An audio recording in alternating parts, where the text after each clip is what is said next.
Can we start now? Okay. Greeting everyone. Welcome back to the second edition of our ZK workshop. It's been a year since last November, and we're very excited to be here again.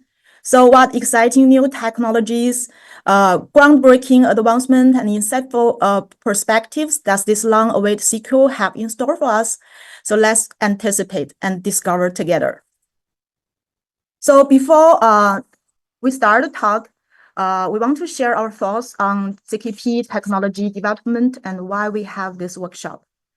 So over the past few years, Layer 2 rollups have remained a crucial scenario for ZKP technology, and we've seen the emergence of many excellent Layer 2 projects. Of course, what really worth watching is that apart from Layer 2 rollups, ZKP technology is moving toward being more universal and more efficient. And this trend is happening all at once on different levels, so leading to the creation of lots of fantastic ZKP projects. So here we list the 4 levels. The first one, let's see, when it comes to applications, it seems like a natural progression to combine the ZKP with AI, especially when we pair it with technologies like folding, so which makes proving complex metric calculation way more efficient. And this opens up the possibility of making everything from machine learning to large-scale models verifiable. And the second level. So the development of universal ZK virtual machine is still rapidly advancing. So with the projects like ZK-Wasm, ZKM, SP1 continue to gain attention. And based on some novel concepts like the Jolt VM project, providing us more convenient instruction set design pathway. So in this context, we are very honored to have Dr. Srinath Sethi, the author of Lasso, as well as the founder of ZK-Wasm Singa, and Stephen from the ZKM team join us later to share their thoughts on this level. And let's see third level. So proof systems have evolved amazingly fast, especially with advancement in algebra structure, boosting efficiency and high performance protocols. And to integrate and optimize this, we are very excited to have PySquare CTO Xiaohong to share the proof aggregation technology today. Then let's move to the fourth level, the last level, the heterogeneous hardware. Heterogeneous hardware enables real-time proving system. So this is a very hot topic, as we have just discussed with Justin Jake in our last conversation. And beyond the traditional GPU FPGA, SASIC explores dedicated ASIC accelerations. So we are very happy to have Leo, the SASIC's founder, and Dr. Wu Guiming from AntChain OpenLabs to share their thoughts on this. And for us, the AntChain OpenLabs, we have been actively exploring and investing in ZKP. So we have launched the ZK GPU acceleration services on Zen Cloud and keep close communication with the community. And furthermore, we have expanded into the ZKP plus AI domain, offering a series of ZKML algorithms, leveraging a universal ZKVM. So we have integrated specialized and group general purpose circuits, enhancing flexibility and proof efficiency. And besides the ZKP, AntChain OpenLabs also focus on a wide range of research of technologies, including blockchain protocols, security, privacy-preserving computing, and trust hardware solution, together with Web3 researchers and developers. So AntChain OpenLab aims to contribute to an open, secure, and highly efficient Web3 technology ecosystem. Okay. So here we have 2 groups during this workshop. We have a TG group and WeChat group. For every participant, if you have any questions, comments, please share your insight through these 2 groups. Okay. Then now let's start. Our talks. Okay. And the first talk, I'm very excited to introduce is from Dr. Srinath Sethi, the principal researcher at Microsoft Research. He is also my previous colleague when I was in Microsoft Research Asia. And he is an outstanding cryptographer, particularly in the field of ZKP. And his recent research include high-speed zero-knowledge proof and ZK snarks folding schemes and recursive arguments, and rollback protection for confidential cloud services. And he designs many popular ZKP schemes, such as Spartan, CCS, Nova, and Lasso. And these works show very big impact to the ZKP industry. And he also has a wide research interest in the security, privacy, and the distributed system. So I'm very excited to have Srinash to be here today. So let's welcome Srinash to share the recent advances in ZKP folding lookups and ZKVMs. Thanks, Ying. I'm going to share my slides.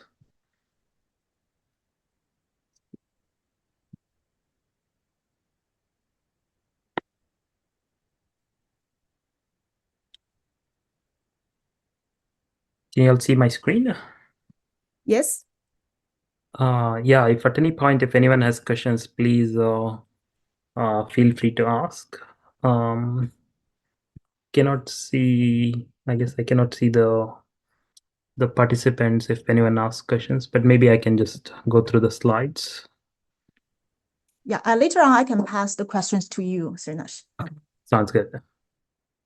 Cool. So let's get started. So this talk is going to be about recent advances in zero-knowledge proofs. So I'll cover two topics, as you'll see soon. But let me start with this notion of zero-knowledge succinct non-interactive arguments of knowledge, which many of you are familiar with. But let me just introduce some terminology. So this is a primitive where there is a prover, there is a verifier, and the prover produces a proof that I've denoted with pi. And the prover has two inputs, a witness and some input. And the verifier has one input x. And the goal of this protocol is for the prover to convince that this witness is a valid input for this public value x. So it's a proof establishing the knowledge of this witness to some statement encoded by x. In general, the prover would prove that it knows this witness such that some circuit C applied to both the X and the W make the circuit output 1. One trivial proof system could be where the prover just sends the witness and the verifier checks if the circuit is satisfiable using X and W. But obviously this is trivial. It does not provide any interesting properties. Whereas a ZK snark provides some non-trivial properties. For example, the size of this proof is at most polylogarithmic in the size of the computation. So it's exponentially smaller than the size of the computation. The verifier's cost to verify the proof is also exponentially smaller than just running this computation. And the final property, which many applications require, is the zero knowledge property, where this proof reveals nothing about this input given to the circuit W. So oftentimes, there is a front-end and back-end paradigm for designing snarks. So there is the snark backend that I described so far, which works on these circuits. But the circuit is generated by running a snark front-end. For example, it takes a program expressed in some high-level language, and the front-end turns this program expressed in the high-level language into some circuit C. And one of the properties that this front-end preserves is if the program is executed correctly, then the circuit is going to be satisfiable, meaning there is some witness and some public input such that the circuit outputs 1. So this roughly captures many of the snarks that exist in practice. So oftentimes we get overheads from both the backend and the front end. For example, when you turn a program from some high-level language to some circuit C, there is some overhead in terms of how big the circuit is. And there's also some overhead that comes from the backend. For example, for every gate in the circuit, the prover will have to do some cryptographic work. So in total, the overhead introduced by this machinery is multiplicative. It's a product of the overhead from the front end and the overhead from the back end. So in this talk, I'm going to focus on two advances. One that's an advance on the front end, and another that's an advance on the back end. So the front-end advance is going to be this lookup singularity and lookup-centric ZKVMs. And the backend advance is folding schemes. And these advances have been described in a bunch of papers that are listed here, but I'm going to give a quick overview of each of these. So first, I'm going to focus on this front-end advance, which is described in these two papers that appeared at Eurocrypt a few months ago. So one of the challenges, as I alluded to earlier, is that the prover time grows with the size of the circuit proven. So one of the key optimizations that many projects employ is reducing the circuit sizes with so-called efficient arithmetization. So these are techniques that allow you to reduce the number of gates or number of constraints in your system such that you still encode the same problem, but with much smaller representation, which will help you reduce the prover times. And one of the key techniques that's employed in this space is a lookup table. So I'm going to use a quick example to illustrate the benefits of a lookup table. For example, suppose we have a program where we want to enforce the following constraint. The constraint that we want to enforce is that at no point in the program execution, any of the values that appear in the program exceed, say, 2 to the 64. We just want to do a range check on these variables. One naive solution is for each variable W that appears in the program, the circuit could take 64 non-deterministic witness values, say B0 to B63. And then we could check these are all bits, for example, by checking that BI times 1 minus BI equals 0 for all the 64 values. And then we could check that W equals the weighted sum of these BI values, where the weights are the powers of 2. And this constraint is effectively checking that W is the correct bit recomposition of all the BI values. So if these constraints are satisfied, what this means is that the value of W stays within the range from 0 to 2 to the 64 minus 1. So obviously this works, but the one downside here is that the prover has to commit to all these bits, which are 64 additional witness variables, and it also has to prove the 65 additional constraints. So each constraint on the variable turned into 65 additional constraints. So a lookup table provides a much better solution. For example, suppose we have a table T that contains all values from 0 through 2 to the 64 minus 1.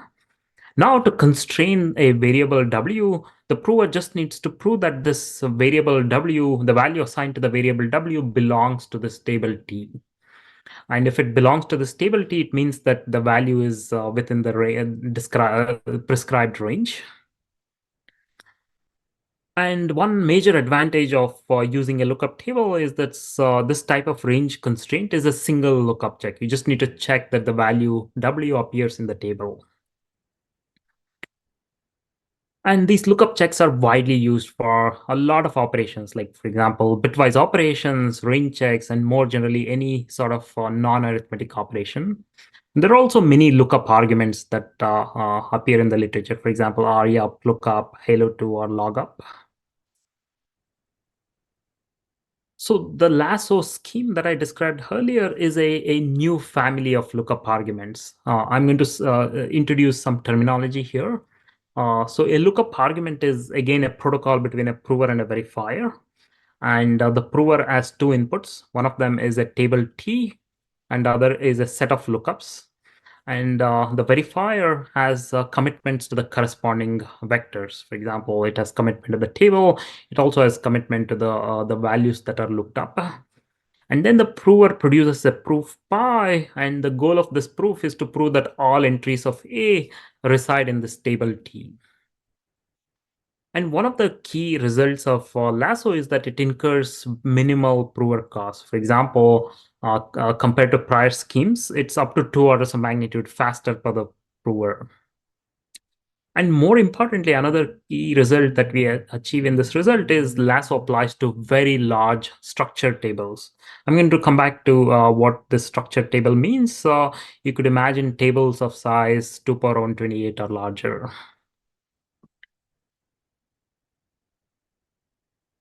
So as I mentioned, the lasso prover incurs minimal costs. More specifically, if we have a table of size n, and we are proving that m elements live in this table, the prover only needs to commit to m plus n field elements. And a more important characteristic of lasso is that the committed field elements are small. What I mean by small here is that they are in the set of values 0 through m, no matter how big the field is. So for example, with MSM-based commitments, for example, with KZG or Dory or Hyrax, this means that the prover only incurs order m plus n field operations. These are not group scalar multiplications or group operations. It's just simple field operations.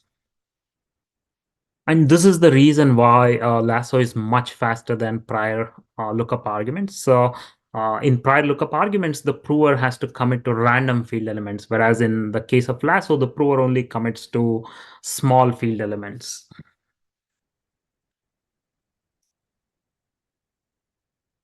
So unlike prior work, lasso also supports these large structured tables. For example, these tables could be of size 2 power 128 or even larger. And one key characteristic is here is that for these structured tables, neither the prover nor the verifier needs to commit to the table.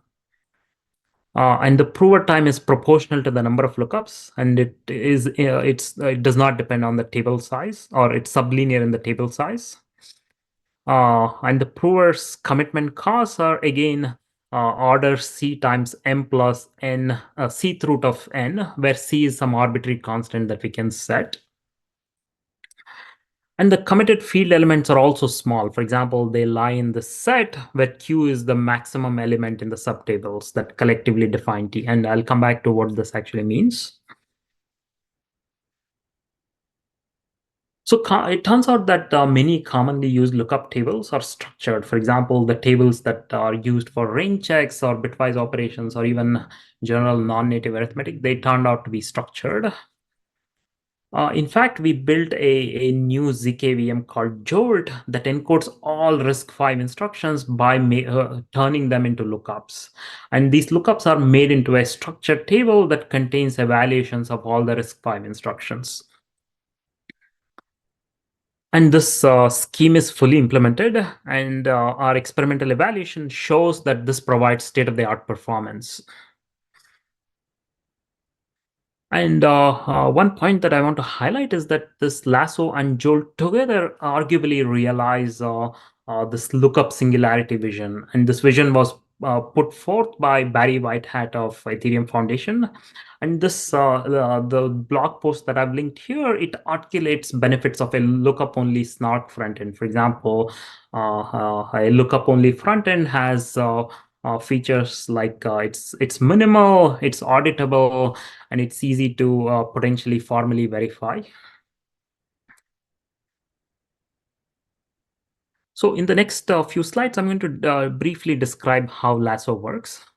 And as I mentioned earlier, Lasso's goal is to prove that the entries of one vector, which I've denoted with A here, is contained in entries of another vector called T. In this example, I have like 4 entries, so m equals 4, and there are 5 entries in the table. And what Lasso does is it first reduces lookup checks into matrix vector multiplication.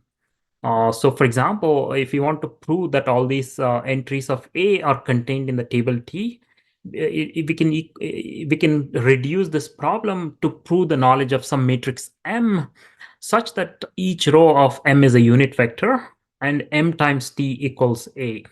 For example, in the example that I showed earlier, for example, if we have this table T and the values that are looked up are A, then we can write a matrix that has just one entry that's set to 1 and all the other entries are set to 0 in each of the rows. And what this matrix M is effectively doing is each row is picking out an entry of the table. So if you multiply a row vector of M with the table T, you get a value in A. So now that we have this linear algebraic translation of the problem, I'm going to turn this into a proof system. So our goal is to prove that A equals M times T. So we can instead write this by viewing these vectors as functions. So for example, the left-hand side, we could write it as a function that iterates on the values of x, where x goes from 0 through m minus 1.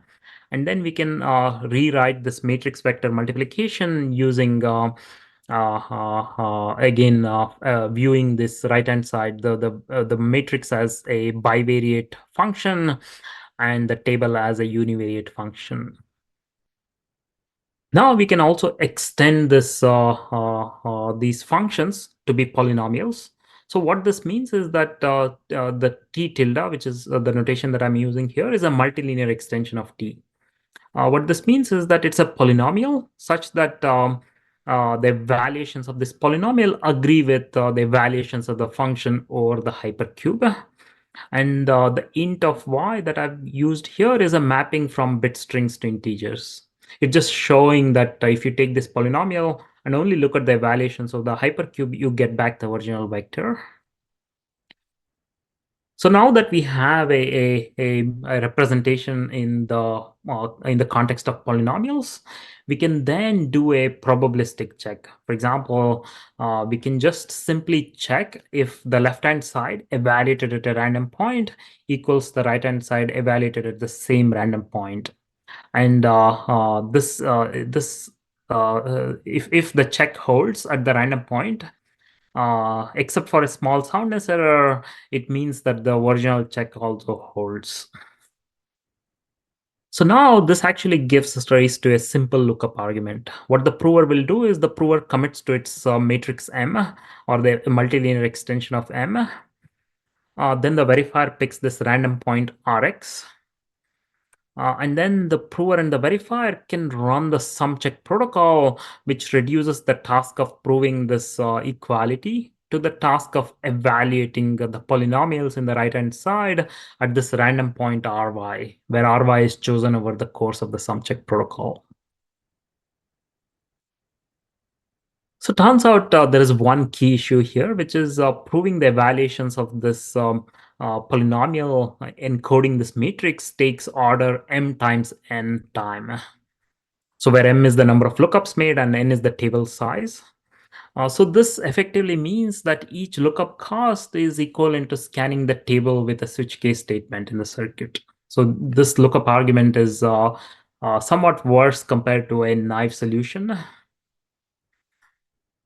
So we get around this problem by doing a better encoding of the problem. So what we do is we first start with this sparse matrix M, and then we record all the indices at which the value 1 appears, and this I've denoted with column here. And it's just a dense vector. It's not a sparse matrix anymore.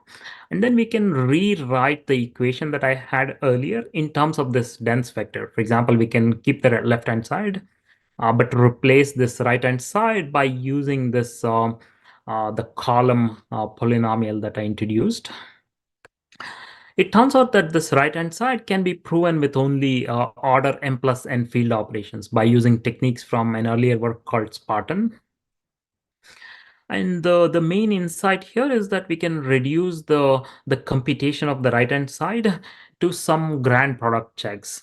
And this relies on offline memory checking from the 90s.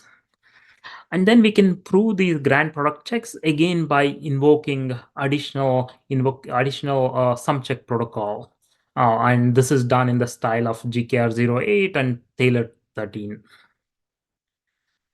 And the result is that the prover's work is linear number of field operations. So it's no longer m times n, it's just order m plus n field operations.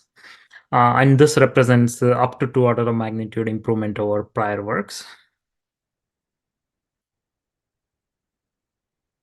So this order m plus n is good when n is small. But what happens if n is really large? For example, let's say n is on the order of 2 power 128, and this work becomes untenable.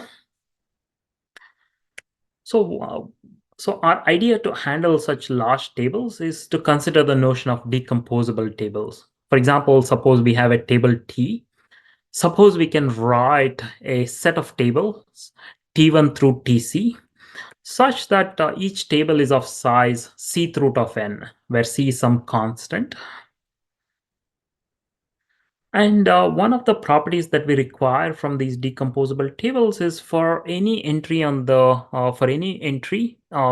table on the left side, we can compute some indices I1 through IC, such that the entry in the table T can be computed by making lookups into these individual tables and then applying some simple function G. So to compute T of I, what we would do is we query each of the tables. So T1 at I1, T2 at I2, and then so on until TC at IC. So we get those values and then we apply some simple function, say G, on all these values to compute the value of T. And one of the key results in the Joel paper is that we can show that all the tables that appear for encoding RISC-V instructions are in fact decomposable for a small value of C. In fact, we can set value of C to 5 or 7, depending on whether we are handling 32-bit arithmetic or 64-bit arithmetic, and we can ensure that the size of these tables is small. So I am in this slide, I'm going to give a lookup argument for these decomposable tables. It's actually pretty straightforward. What it does is it runs C copies of the lookup argument I described earlier. And it runs a sum check protocol to assemble subtable responses. So it runs a lookup argument on each of the C copies, and then it runs another sum check protocol to assemble the responses. And naturally, we get this prover time where it's because we are running C copies, so we get a factor C, and then M is the number of lookups made, and C root of N is the table size in each lookup argument. So the prover time follows from the running time I gave earlier. And it scales for very large tables. For example, suppose n is of 2 power 128, we can just set C to 6, and each of the subtables is of size 2 power 21, which is just manageable. And one of the points that I want to highlight is neither the prover nor the verifier commits to these subtables. And this protocol in a theoretical sense, it exposes a deep connection between a sparse polynomial evaluation argument and lookup arguments for decomposable tables, because the original protocol that we adapted from Spartan was focused on proving sparse polynomial evaluations. And this work shows that lookup arguments for decomposable tables generalize that original protocol. And we can also view this lasso protocol as a natural generalization of Spartan's sparse polynomial evaluation argument. So to summarize my first part of the talk, lasso provides a new lookup argument with minimal prover costs. Unlike all prior work, lasso applies to very large structured tables. For example, tables of size 2 power 128 or larger, and no party needs to commit to these tables. And it unlocks the so-called lookup singularity. What this means is that lookup only front ends are now possible. And Joel shows that lookup singularity can be applied to build ZK VMs, achieving state-of-the-art performance. So in the next part of this talk, I'm going to focus on folding schemes, which is an advance on the backend side. And it's described in these two papers that I've listed here. So one of the challenges with the machinery that I've described so far is the prover space grows with the size of the circuit proven. So for example, if the circuit is 2x larger, the prover needs 2x more space. So one of the key techniques that's used in this space is to break the computation into smaller pieces and then prove each piece in isolation. then merge multiple proofs into one proof with proof composition techniques. And I highlighted this line because this is one of the key challenges for this technique. How do we merge multiple proofs into one, and how do we do this very efficiently? Uh, it turns out this is formally captured by this notion of incrementally verifiable computation. What this primitive requires is, suppose you have a step-by-step computation, and we want to prove that this computation, starting with some initial input z0, it results in output zn after taking n steps. And at each step, the prover is providing some non-deterministic witness to this computation. And for simplicity, I'm going to ignore this non-sequential computations. For example, you might apply this machinery to distributed or concurrent computation, or you might also consider this notion of incrementally verifiable computation, where at each step we apply a different computation C, and this is called non-uniform IVC, but I'm going to ignore these two conditions. So to realize incrementally verifiable computation, one of the ideas is to produce this proof step by step. For example, instead of producing one proof for the entire computation, we break the computation into smaller pieces. And then at each step, we produce a proof. And what this proof proves is that the computation C was run correctly and the verifier accepted the prior proof. For example, if you look at the step one, there is a witness for W1, and there is some Z1, which is the output of the prior step. And there is also Pi1, which is a proof from the prior step.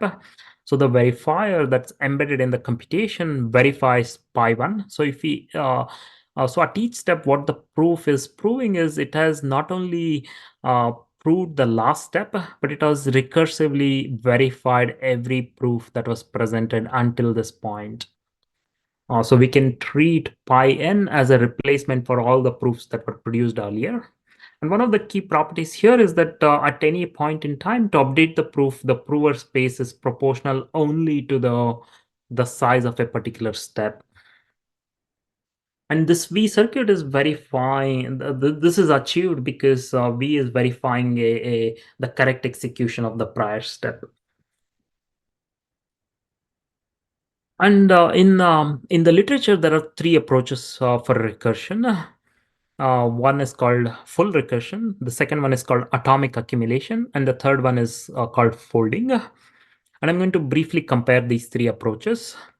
So in the case of full recursion, this proof that's produced at each step is a full snark. It's a succinct non-interactive argument of knowledge. And this verifier, which is embedded as a circuit, fully verifies this proof. And this is implemented in several libraries, for example, Fractal or Plonky 2. And this in the case of atomic accumulation, just like the full recursion case, this pi that's produced at each step is also a snark. And the verifier, it does not fully verify the proof, it only partially verifies the proof. It verifies some steps, but it defers many of the checks to the future. And this is implemented in the Halo paper. And the final, so before I talk about folding, one of the points that I want to highlight here is that in the case of both full recursion and atomic accumulation, this verifier circuit is very large. As a result, to accumulate multiple proofs or do proof composition, the prover incurs very large recursion overheads. And they also do not provide a faster snark than the base snark used. For example, if you used Plonk for recursion, the resulting prover will be at least as slow as the original snark used. So in contrast with these two approaches, folding provides an alternative where this proof that's produced at each step is a commitment to some witness and some auxiliary information. And the verifier circuit is very simple. For example, it just computes some random linear combination of the commitments and some hashing. And this can be implemented very efficiently. For example, even while using this R1CS, it's only about 10,000 gates. It's much smaller than even doing SHA-256 in a circuit. And this is implemented in the Nova library. So now that I've introduced both the lookup singularity based VMs and folding schemes, I'm going to give a brief sketch of how to combine the two. So for example, let's say we execute this VM for some number of cycles. I've just chosen this 100K cycles arbitrarily here. So we just execute each 100K cycles in one chunk. And then we run the IVC scheme where at each step, the computation that's accumulated through the IVC scheme performs some lookup checks and some consistency checks to make sure the input given to the next step matches the output of the previous step. And this is what all that the prover is doing. So what the prover essentially does is it executes 100K cycles at once, and the space requirement is just proportional to those number of cycles. And then it continually accumulates those proofs into some running proof.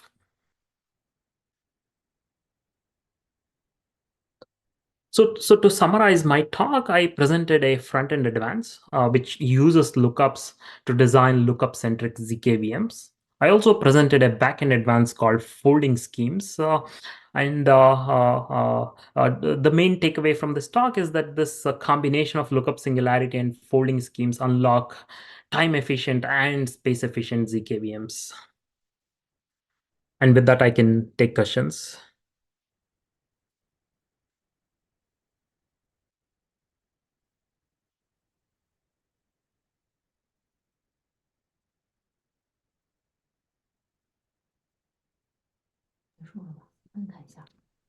Any questions? Okay. Okay. Thank you, Srinath. Thank you for your wonderful talk. You know how many people online now? Almost 500. Yeah. I think due to the time limitation, we will not answer the question online. We will collect all the questions and send back to you offline. Okay. So thank you again, Srinath, for the wonderful start. We already have many people online and listening to the talk. Okay, thank you. Sorry. Yeah, thanks. Thank you. Okay. Okay, and then let's move to the next talk. So next talk is from the Justin Jake. Justin Jake is a prominent researcher at the Ethereum Foundation, and he is recognized for his significant contribution to the development and evolution of Ethereum, particularly in the context of Ethereum 2.0. And his work has enabled transition of Ethereum from POW to POS. And now his recent focus is real-time proving. And because of a different time zone, Justin cannot call online. So last night he created a video and shared it with us. So let's see together what he's going to share with us. Hi everyone. I won't be able to make it to the workshop tomorrow, but I'd like to record a very short note on a topic which I think is very important. This topic is real-time proving. Real-time proving is when you can provide a proof for your system as fast as the system evolves. So for example, if you have a blockchain like Ethereum L1, and it operates on a matter of 12-second slots, then a real-time proving system is one that can generate a snark proof within those 12 seconds. Now, there's a lot of potential unlocks that we would have if we did have real-time proving on a matter of seconds. One of them is that we would be able to snarkify Ethereum L1, both the EVM and the beacon chain at the consensus layer. And we would be able, for example, to have validators validate on their smartwatch. They wouldn't need to run a full node like Geth, which consumes a very large amount of storage and requires a lot of computation to stay synced up. Another big advantage of snarkifying the Ethereum L1 is that we would be able to add an opcode that would allow to verify EVM execution within the EVM. So all this infrastructure of snarkifying the EVM would be accessible to L2s. So L2s would no longer have to write snark circuits if they want to be a ZK rollup or a Validium. Instead, they'd just be able to make use of this opcode, and that would mean that EVM L2s would no longer have bugs. because they'd be reusing the exact same EVM as the L1, and they also wouldn't have to worry about governance to update their version of the EVM every time the L1 EVM changes its rules with a hard fork. And another amazing thing about this this new opcode is that it would essentially give us unlimited horizontal scaling, a form of execution sharding where you can program as a developer as many EVM shards as you want and make use of this opcode to build these shards with very, very low barrier to entry. Another big advantage of real-time proving is for composability, not just scalability, but also composability. The idea here is that when you have two rollups or two L2s that share the same sequencer, as soon as you have real-time proving, you are able to have these two rollups synchronously compose. So the idea is that if you have one contract in rollup A and another contract in rollup B, these two contracts can call each other and get a response immediately. So this is similar to the L1, for example, where you could have a contract like Aave immediately call another contract like Uniswap to liquidate a position and know that this liquidation has been successful and know that the price of the liquidation that they got, all in the same transaction. And so that means that you have unified liquidity, you can do flash loans, and the model for development becomes synchronous as opposed to asynchronous. So, as teams that are working on these snarks, I encourage you to think of latency as being one of the most important things to optimize for. Snarks have, improved leaps and bounds in terms of cost, dollars to produce a proof. It's also improved in terms of power consumption and throughput and security and developer tooling and all of these things. But oftentimes, latency is one of these metrics that is not as optimized as the other ones. And I think now we understand that latency provides a huge amount of value. So whether you can reduce latency with hardware, or you can reduce latency with massive parallelization, or you can reduce latency by having proof systems that are custom designed to lower latency. I think these are all avenues worth exploring, and I hope that in the next year and 2 years and 3 years, we'll be able to progressively reduce latency. Now we are on the matter of minutes, so let's say hundreds of seconds. I think we can bring it down to tens of seconds and then seconds, and then maybe in the end game we can have real-time proofs with latency on the order of hundreds of milliseconds or even milliseconds. One of the things that would be absolutely amazing is if we had, for example, a RISC-V CPU where every few cycles, let's say every million cycles, you get a proof which is produced by the CPU with extremely low latency. So it's basically a verifiable computation at the hardware level. If anyone's building this or wants to build this, feel free to reach out. All my DMs are open, for example, on Twitter. Looking forward to chat. Thank you.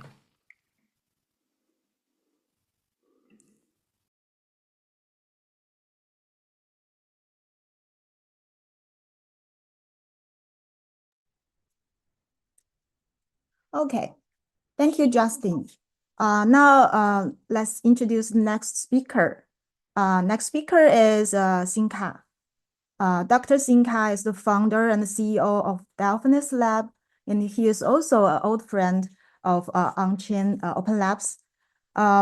Sinka is a pioneer at the forefront of ZK-Wasm technology, and the Delphinus Lab has developed the first open source ZK-Wasm virtual machine. And now let's welcome Singa to share the thoughts on building ecosystems of ZK-Wasm. Hi, thank you. Thank you for inviting me. Can you hear me now? Yes, please. Okay, great. Thanks. Today I'm going to share a little bit my opinion on the WebAssembly ecosystem and how the CK WebAssembly can connect it, translate to Web3. So I think by the time now there are two WebAssembly colleagues in the ecosystem. One is us, and the other is a very famous beta WebAssembly CK virtual machine called Legotron, if anyone knows that. So that means besides RISC-V instruction set, there are more and more teams looking into the WebAssembly narrative. Okay, so at the beginning, I would like to introduce a little bit about the WebAssembly history.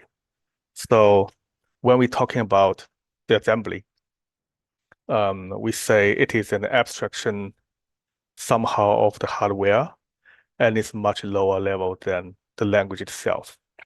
So briefly, I split the path from hardware assembly to the language by 4 major steps.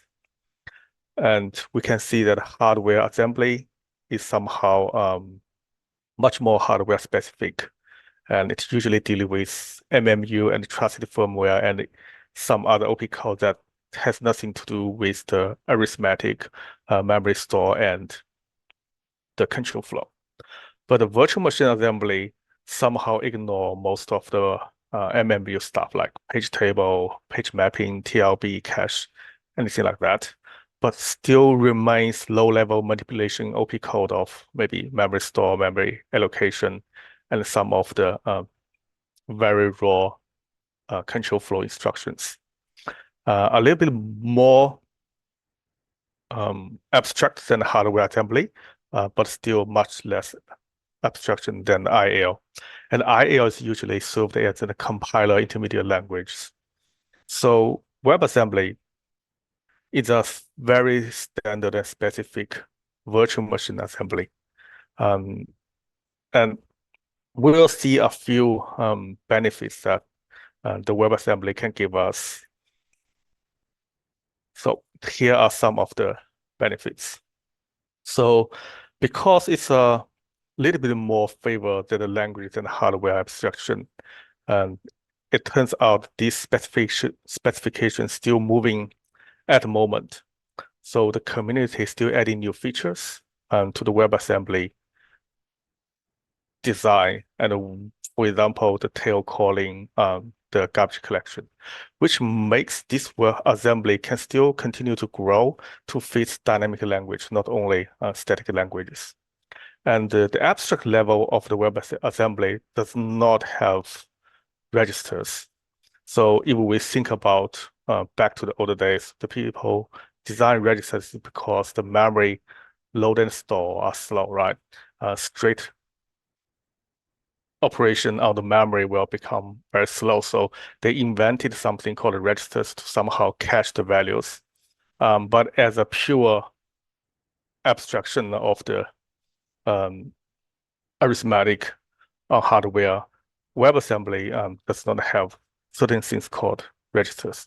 It only has a stack, which actually abstract the function execution, storage, and the global memory.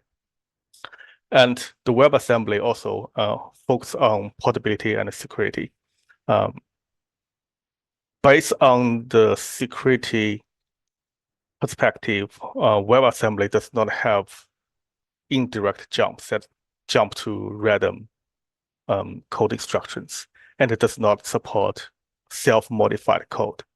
If you're looking at hardware assembly, it sometimes relies on a more specific low-level memory access control to actually prevent maybe self-modified code.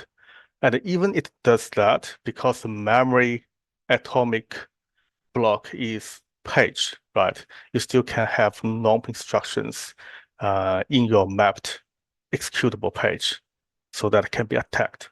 But WebAssembly somehow is a specification that is self-contained, does not rely on this kind of security assumption, so that there will be no self-modification code in WebAssembly. Also, because it also supports and favors the language design more than the hardware design. It can support features like SIMD and vector instructions, memory growth, GC in the future, and interface abstraction. Okay, so that's the WebAssembly philosophy, and we select to target in this assembly as mainly because it gives us more potential to support not only static languages but also dynamic languages if the ecosystem and the specifications continue to grow. So the current progress in the WebAssembly standards, including two major directions. The first direction is that it will start to support tail calls and SMD. So the tail calls are core specification, the feature for functional programming and type abstraction, right? And the multiple memories also opens the communication between modules so that we can, in specific, define the communication channel between two modules. And usually the communication channel is not page-based, which gives us the ability to finally manipulate the IPC specification. Okay, the other direction for the WebAssembly specification is supporting GC. And we know that GC is a core feature for dynamic languages like JavaScript and Python. So, and we have some research on how to support GC in CK level. I still think once the WebAssembly supports this feature, then we will have a virtual machine that can support dynamic languages. Okay, besides all this observation, I would like to talk about the current progress in our CK WebAssembly. So here is the OP code that we have supported in the WebAssembly 1.0 specification. It is a specification that consists of 140 instructions, and we implement almost all the instructions in it except the float point.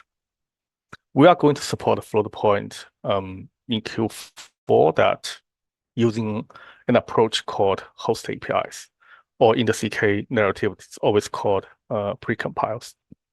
And we are only supporting F64. Oh, sorry, F32. Sorry, we're not going to support F64. Besides the OP code, we're talking about the boundedness of the execution trace.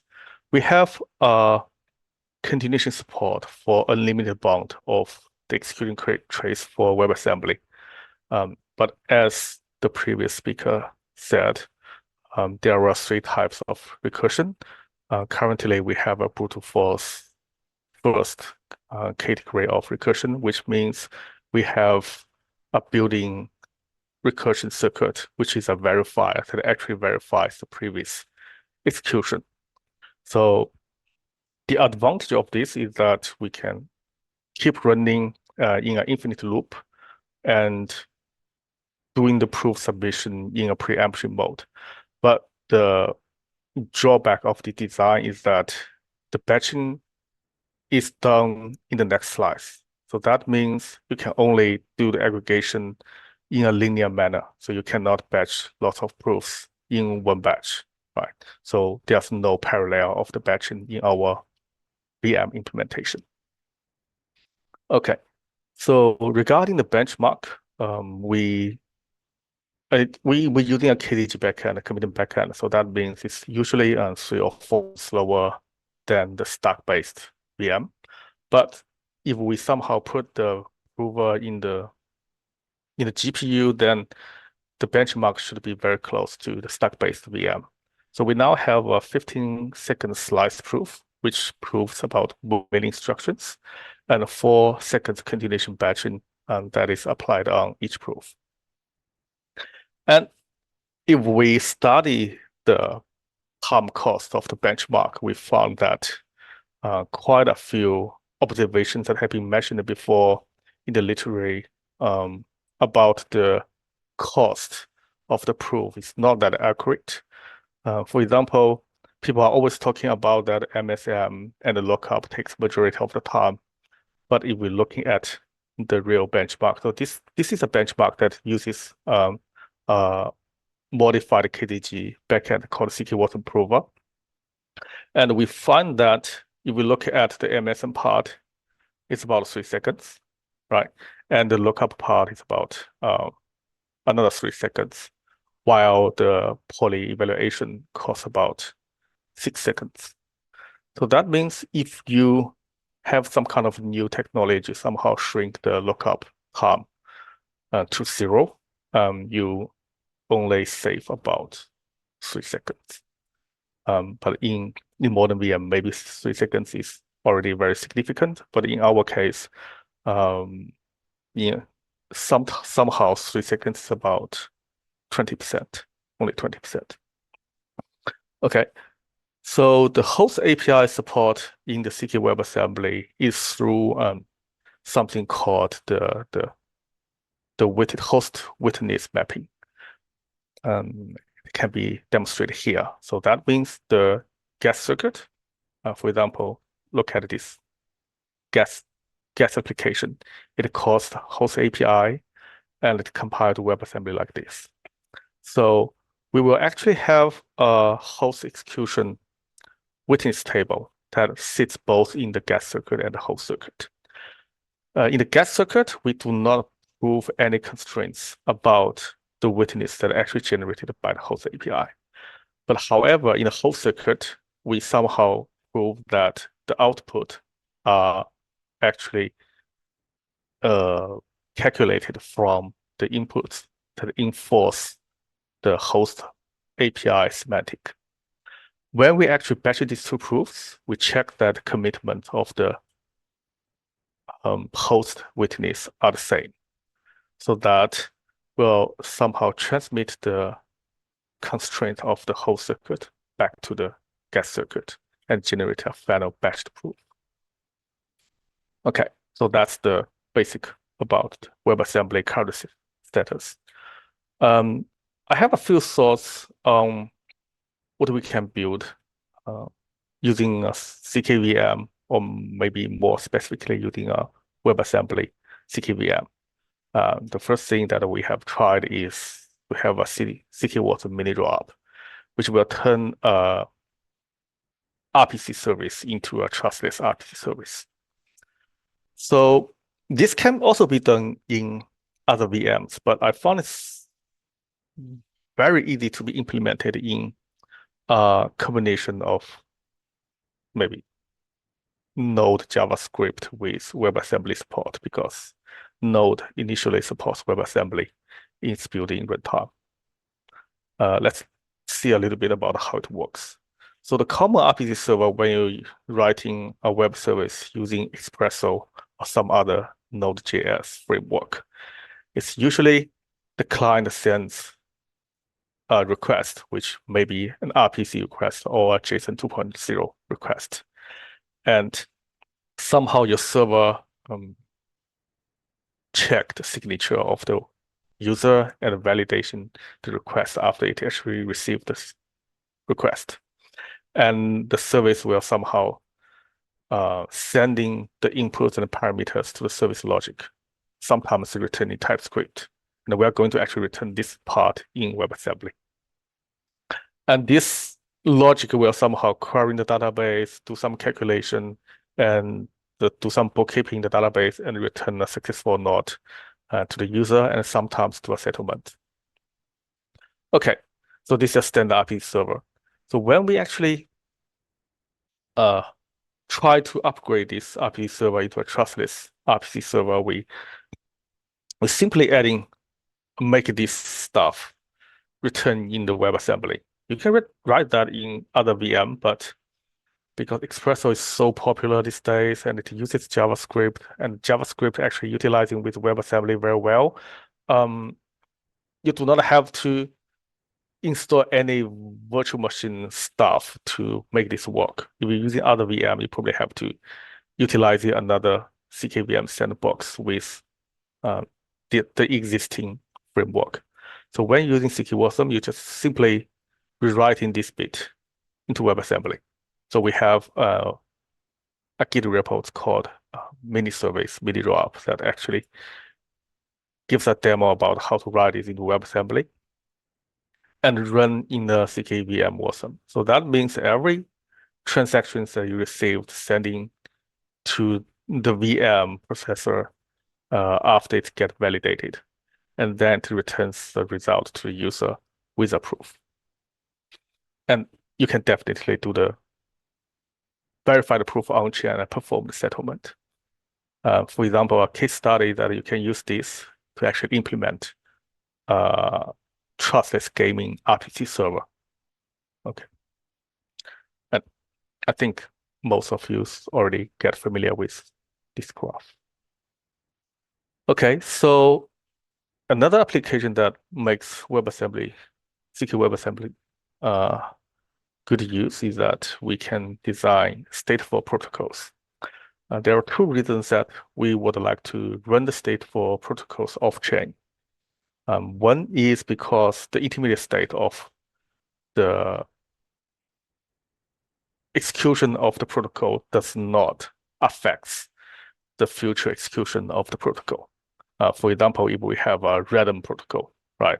I play a PvE game or doing a PvE gambling, the protocol to actually generate the current random will require some kind of intermediate state. But this state do not have to be uploaded on chain because it has no future impact on the future execution of the protocol. And also, if we design protocols that can be terminated with no cost, then we would like to have a off-chain protocol that it only settles when the protocol finishes. Because this kind of protocols might involve lots of interaction between users and the application itself.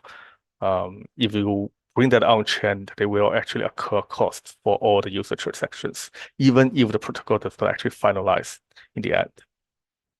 So I gave a small PvE game with random numbers protocol to see how it works. For example, if we use the previously discussed CKWasm RPC server to implement a PvE game that actually depends on a random to generate the result, then it will be very simple because the server side somehow hashed a random seed of the generated random seed. Let's call it HS. And because it is a hash of the random seed, when you actually submit this seed into the RPC server and become the intermediate state of RPC server, you do not expose the real random seed, right? And the user sign the hash because the user does not know the seed that has been decided before, it will have no chance to actually tweet the result. So once the user has somehow signed the seed, the server can submit the seed, and the RPC server checks actually the seed he submits is enforced by this HAS. And the server cannot manipulate it as well because it cannot change the seed after the user have signed the HAS. And after that, the RPC server will give a very fair random by hashing the seed plus the signature. And all this protocol might involve about 2 to 3 transactions. And all these intermediate states do not have to be on-chain, right? And because if you save that on-chain, that would be a waste of blockchain storage. Okay, so that's the second thought on the application side. The third thought is that it will be useful to do privacy preserving applications in your browser. A browser supports WebAssembly generically as a native VM. Okay, the motivation is that in some of the game, you do not want your strategies to be known by others. And sometimes you would like to inject privacy, preserve the code segments into your protocol. So how to handle execution tree execution trace in this scenario is that we using the execution trace slicer that can be found at this repo. You can use this slicer to actually split the code into different segments, like a few non-privacy segments, and then calling a function which turns that segment into a privacy-preserving code and some other non-privacy segments afterwards. And then for most of the segments using a remote prover, for example, the CQWASM hub, and only generate a proof for the private preserving code locally. And after you actually transit this proof to the remote batching, the batcher does not know any witness that is used to generate this proof. And it will somehow generate a batched proof in the end, so that the finally generated batched proof does not have any information about the witness for this privacy preserving code. Okay, thanks. That's my current talk. Thank you. Okay, and thank you, Xinka, for sharing. And I'm very glad to see there are so many applications using ZK-WASM. And thank you, Delphis Lab, the contribution on the WASM ecosystem. I'm personally very optimistic on the WASM ecosystem. That's why from AntChain, we did a lot of work on blockchain platform with the WASM virtual machine. Okay, and looking forward, great work from Delphinus Lab, and thank you again, Xinka, for sharing. Thanks for inviting. Okay, so then let's come to the next speaker. Next speaker is Dr. Liu Fan. Liu Fan is a professor at Rogers University and the co-founder of CESIC. So glad to see you again, Liu. And CESIC is a company specializing in hardware acceleration for zero-knowledge proofs, and it enabled widespread spread integration of ZKP into everyday life. So now let's welcome Liu to give us a talk on ZK VM-based hardware design. Liu, please. Okay. Thanks a lot for the intro. Can you see my screen? Yes. Okay. Yeah, so this slide was made like a while ago, so it's like at some point it might be like outdated. So I'll try to describe our like most recent progress in doing the ZKVM chip design. Yeah. Okay, let's revisit some like definition or like intuition about like ZK-SNARK. So ZK-SNARK or like a succinct proof is just a certain, it's a proof to show that this like certain statement is true. Like for here is to say like I know m such as the SHA of this m is equal to 0. So if you can show a proof to make people believe that, then that's a succinct proof. So this succinctness is like in two words, in two aspects. The first one is to say, the first one is to say like of course, like if the message here is like 1 GB, then of course it's not a trivial proof. Yeah, since like you need to read into this like very long message, and the proof size is also large. So we try to like shrink both the proof size and also the time to verify the proof. So that's what we call like succinct. And the second part is about the knowledgeness. The knowledgeness, which means like the proof doesn't reveal anything about this like underlying message M. Yeah, so that's some privacy for M. So those are like two very important properties of like ZK-SNARK. And yes, we know like we have a lot of applications of ZKP. People use it to build like ZK rollups, privacy-oriented layer ones, ZK bridge, the ZK coprocessor, the ZK ML. So the total valuation is like very high. Yeah, so for here, I'll just use an example to say like we can use ZKP to build the layer 2 since it's the most straightforward. So like recall in this like layer 1 blockchain, we have this like blocks. and each block contains a transaction. But if you build a like layer 2 blockchain and you can shrink like each block into just a chunk proof, and probably like you can also aggregate all these like chunk proofs into a single proof and then put it on the layer 1 blockchain such as Ethereum. If this like aggregated proof got verified, then which means like all the transactions contained in these like blocks that has already been aggregated have been finalized. So that's a way to scale Ethereum. Yeah. So here is some like one possible like ZK proof generation process. The first of all, of course, is like we need to write down the witness. So for here, we need to have some like large field arithmetic operation. By large, I mean like it depends on whether you are working in the curve or working with a curve or working with 64 or like 31 bits integers. The second part is like you commit to this witness, like you can do the commitment using like MSNTT or like using like fry NTT process. Like basically you interpret the trace table, which is coming from the first part as polynomials, and you commit to the polynomial. So that's the second part. The third part is to say that the commitment of the polynomial is actually like correct.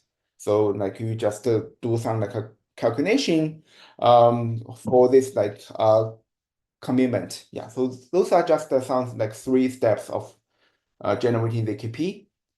Yeah, so previously people think like this like MSN MTT, they are like taking a lot of time, but due to like our work and the community's like work, like there's a like Z-price competition, like people in the community actually spend a lot of time like to like speed up the MSNTT process. So for here, we just report like our number. It's been a while, those numbers. So we can basically run MSN and like BN254 curve like for this like 2 to the 22 degree in less than like 1 milliseconds. Of course, it's not running on like your everyday machines running on like our customized FPGA server, but that's something that you can achieve.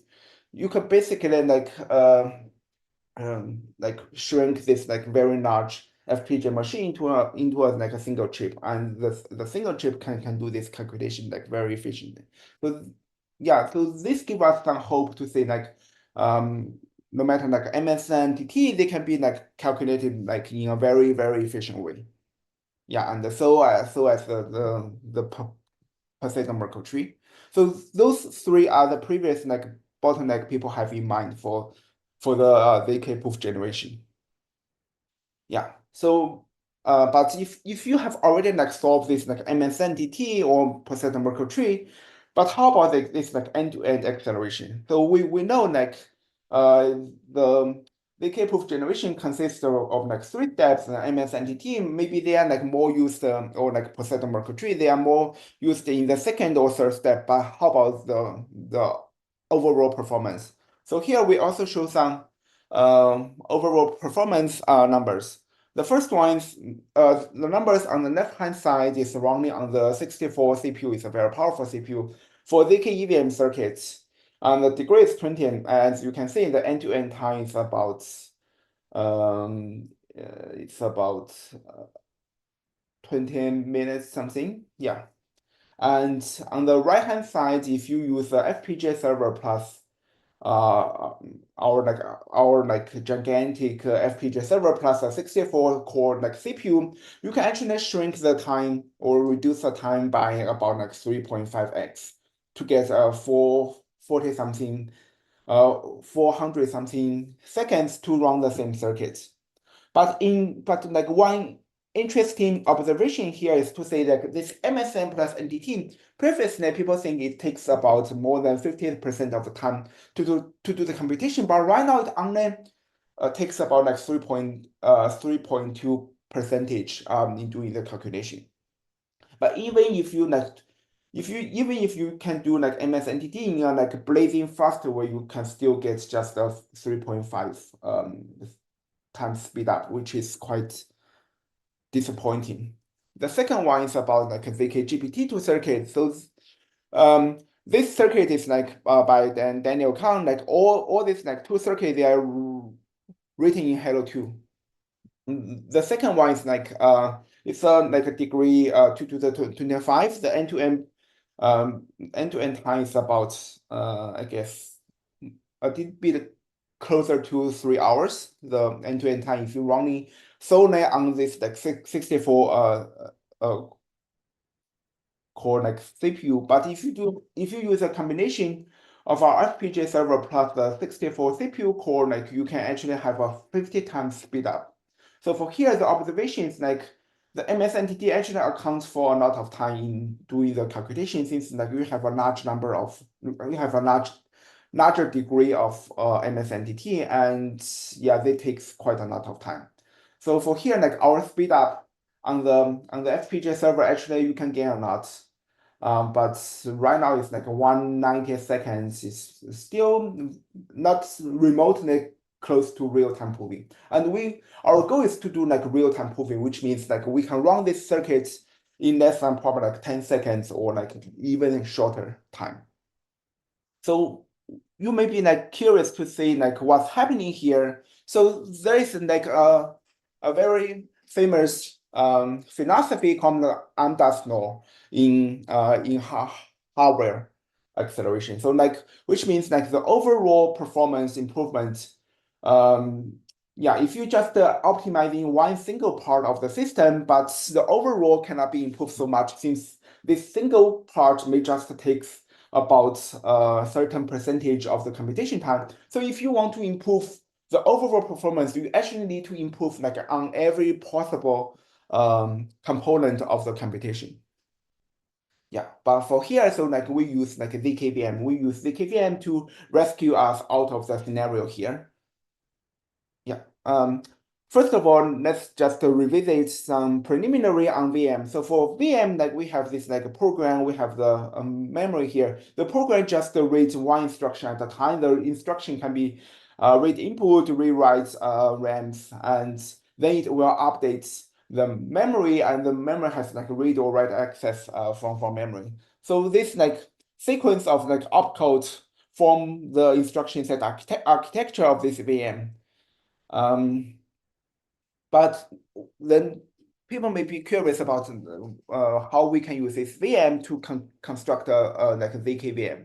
So in the ZKVM, the structure is something like this. So you first have this like setup phase. This setup phase, like normally is a transparent setup, which means it has not very related to the circuit you are proving. So you have this input which takes a bunch of like parameters of the program you are proving, and it will output a proving key and a verification key. And the witness generation will take the program, the input, and it will convert this thing into an execution trace, which is a witness. And using the witness plus the proving key, you get a proof. And the proof can be verified using a verification key to get a yes and no. So that's the workflow of like ZKVM.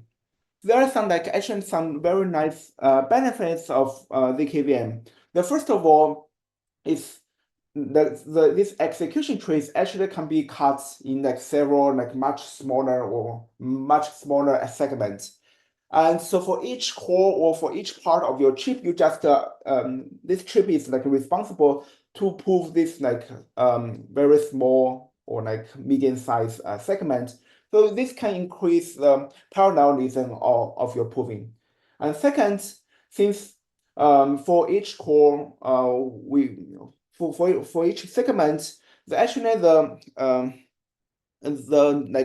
bandwidth requirements is actually will be like much lower. So like so this not only improve your efficiency but also lower your cost to build this chip.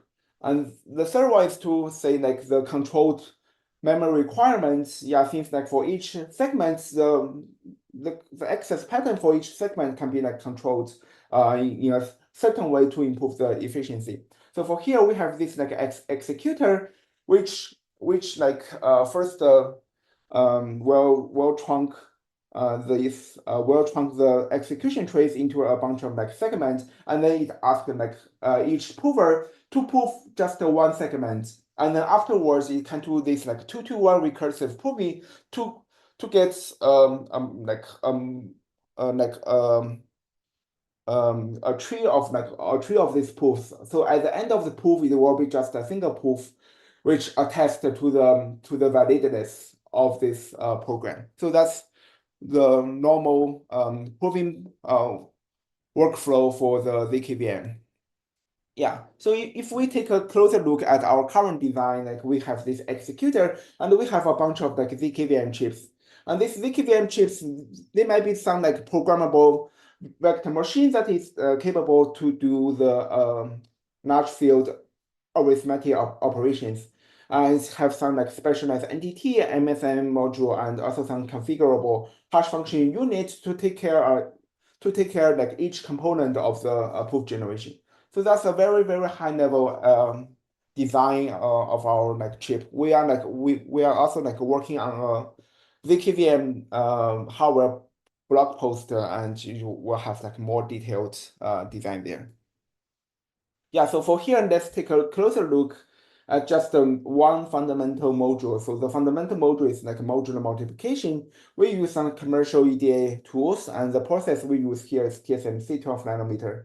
And we can easily achieve the frequency of 800 megahertz, and the area is like quite short. And based on some rough estimation on this on the PPA, the power performance and the area of this chip, we can get closer to 100 megahertz for this like ZKVM execution. So that's some like very rough estimation. And our product can be like of this like two things. The first we call it like ZK Air. It's a portable machine. It can be connected to your. It's the size of a MacBook charger. Can be connected to your phone or to your like a laptop via this Type-C connection. And it should be like faster than a single 4090 or 1590 GPU card that will be released sometime like this year. In the setting of like ZK proving, it's mainly used for this like client-side proving, which like you care maybe more on the privacy of your data. The second one is we call ZK Pro. ZK Pro is a powerful machine. It's in the size of a mining machine, and it's faster than a GPU server with like 8 GPU cards. It's mainly used for the server side proving to increase the throughput, increase the latency, and hopefully we can achieve real-time proving using this like powerful machine. Okay, yeah, so that's my talk. Okay. Any questions? Thank you, Yeah. Liu, for sharing a really wonderful works and sharing. Do you know how many audience are now online? So there are about 560. Wow. Thank That's you a so much lot. for Yeah. sharing. And looking forward your hardware products, ZK Air and ZK Pro. Thank you again. Yeah. Okay. Now, Thank you. okay, now let's introduce the next speaker, Dr. Xiaohong Chen. Xiaohong is a CTO of Pi Square, and he also labeled himself as a formal method engineering and a zero knowledge researcher. I think they are very cool labels. And Pi Square is an innovative technology company focused on verifiable computing through its unique approach called proof of proof, and aims to enable trustless remote computing, AI, and interoperable smart contract across various blockchain and DApp. So let's welcome Xiaohong for sharing the proof of proof. Please, Xiaohong. Great, thank you. And hello everyone. So I'm Xiaohong Chen from Pi Squared. It's a great pleasure to be here today and share with you our latest technology called proof of proof. It is an approach to universal verifiable computing for all programming languages. Before I start, I'd like to talk a bit about us. We are a new startup established at the beginning of the year. Our company name Pi Squared stands for proof of proof. So Pi means proofs, and we are dealing with two types of proofs. So ZK proofs of mathematical proof. So that's why we name our company Pi Squared. Our founder and CEO is Grigori Rasu. So he's also a professor at UC. And he's also the inventor of K and matching logic, which are the two core technologies that enable what we do here. I'm the CTO and the main force behind the matching logic and ZK. I also got my PhD from UIUC. Patrick McKay is our CEO, and Shyam Vishwanath is our head of BD and strategy. We are backed by our global investors, with Pauline being the lead, and our angels. So in this talk, I'd like to give you a very high-level overview of what proof of proof is. It is one of the most fundamental and game-changing technologies that are being developed here. So it is an approach to universal verifiable computing. So it takes as input a programming language, a program written in a language, and the entire execution environment, such as input data, environment variables, I/O, and so on. And eventually, on the very right-hand side, it generates a ZK proof as the output. So this ZK proof shows that the program has been executed correctly in the given execution environment. What's interesting here is that proof of proof is universal. So it's not specific to any particular programming language or virtual machine or instruction set architecture. Instead, any programming language, virtual machine, or ISA can be passed to proof of proof as an input, as a parameter to facilitate the generation of ZK proofs. And in the following, I'm going to present you how proof of proof works step by step. So the first step, step one of proof of proof, is to take any programming language as input and generate an interpreter. So at proof of proof, a programming language L is given a formal semantics, so which is a rigorous mathematical definition that specifies the behaviors of any programs in that language. And the core technology here is the K framework and formal semantics.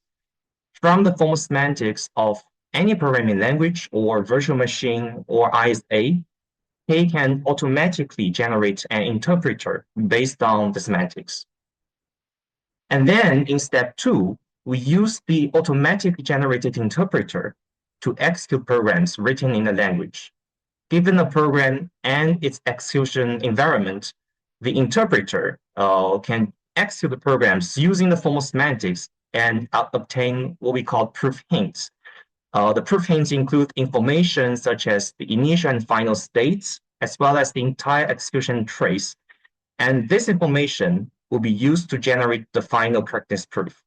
And the core technologies here are, again, the K framework and its high-performance pattern matching algorithms. The algorithms aim at making the interpreter, which is automatically generated by K, to have a competitive performance with handwritten, handcrafted interpreters. Once we obtain the proof hints of a given program, we carry out step three of proof of proof and pass the hints to a mathematical proof generator. The result is going to be a mathematical proof that shows the program has been executed correctly. The core technologies here are K and matching logic. So matching logic is the logical foundation of K. Any properties about program computation can be stated and proved in matching logic and encoded as a matching logic or mathematical proof. And at this point, we already established universal verifiable computing, where the mathematical proofs are the correctness certificates. But mathematical proofs are known to be usually very large, so we're going to combine them with zero-knowledge technology to reduce the sizes of the final certificates. And that's the last step, step four of proof of proof, is to use a mathematical proof checker to check the mathematical proofs. Furthermore, we implement the checker inside a ZK VM to obtain a ZK proof. So the ZK proof shows that there exists a valid mathematical proof for the given execution trace of the given program. In other words, the final ZK proof hides the large mathematical proof as a witness and only argues for its existence. And we use ZK technology to do massive proof compression here. And the core technologies are matching logic and all the existing ZK VMs on the market. To sum up, proof of proof is an approach to verifiable computing for all programming languages, virtual machines, and instruction set architecture. It takes as input a programming language, a program, and the entire execution environment, and outputs a ZK proof that shows that the program has been executed correctly. As we can see from this diagram, proof of proof has two phases. So in the first phase, it generates a mathematical proof that also shows the program has been executed correctly, but it's very large. So in the second phase, we use a mathematical proof checker implemented in a ZKVM to hide the mathematical proof and obtain the final ZK proof, which is much smaller and succinct.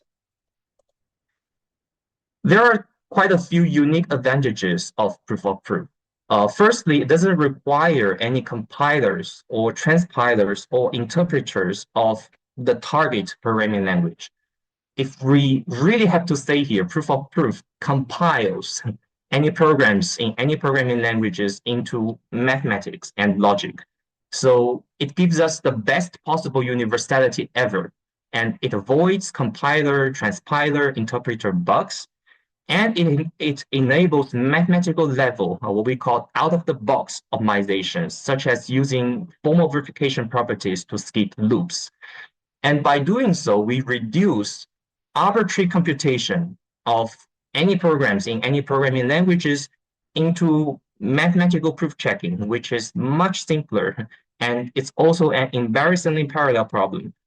And there are many other advantages and benefits that are well known in the area of programming languages and formal semantics, but are not so well known in the community of VC. So proof of proof is trying to introduce all these research and engineering results that exist in the area of formal methods and programming languages to VC, so we can take the best in both worlds. Proof of proof is also compatible with any ZKVM. We can implement the same mathematical proof checker in RISC-0, ZK-Watson, Kailo, SP1, and many others. And we are collaborating with these ZKVMs to obtain the best performance. To sum up, proof of proof is a divide and conquer approach to universal VC. In the following, I'll elaborate on a few core technologies of proof of proof. The first core technology is the K framework. The motivation of K is the fragmentation in the state-of-the-art programming language design and implementation. So for example, we have many languages nowadays, and for each language, we need various tools, interpreters, compilers, formal analysis tools such as model checkers and verifiers and so on. And what we do here is for each language, we design and implement each tool separately. So we end up with having an interpreter for C, a compiler for C, and so on and so forth. And we do the same thing over and over again for all languages. So if we have L languages and T tools, we end up with L times T systems that need to be designed, developed, and maintained. At the very least, it's not economic and results in a significant waste of talent and effort and duplication work and so on. So the K framework proposes a different vision. In this vision, the K vision, programming language design should be separated from tool implementation. On one hand, we can formally define the formal semantics of any programming languages, virtual machines, ISAs in K without worrying about implementing tools. On the other hand, K offers language parametric implementations of these tools, such as an interpreter, compiler, a symbolic executor, model checker, verifier.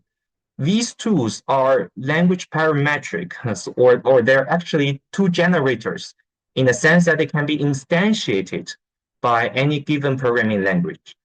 So in this K vision, every programming language has a formal semantics, and every tool has a generic implementation in K, which can be instantiated by a formal semantics.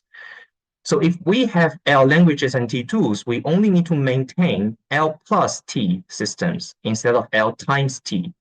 And for users and language designers, K allows fast prototyping of your ecosystem because you can simply plug and play your programming language in K and automatically obtain all the tools for your language.